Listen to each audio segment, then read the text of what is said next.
Mataas po ngayon ang wind signal number 2 sa Ilocos Norte dahil sa bagyong Krising. Kumustahin natin sitwasyon doon live mula sa unang balita ni JP Soriano. JP?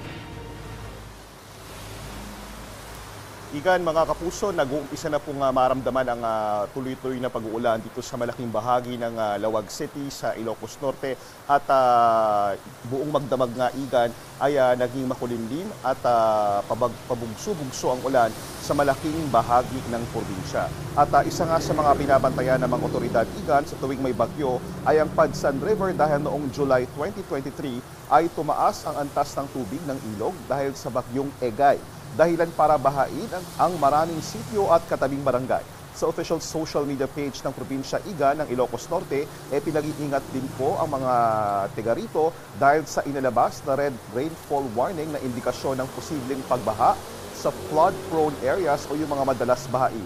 Bilang paghahanda at pag-iingat sa posibleng epekto ng bagyong Krising, inanunsyo na rin ng provincial government ng Ilocos Norte ang suspensyon ng trabaho at klase sa lahat ng antas sa pampubliko at pribadong sektor.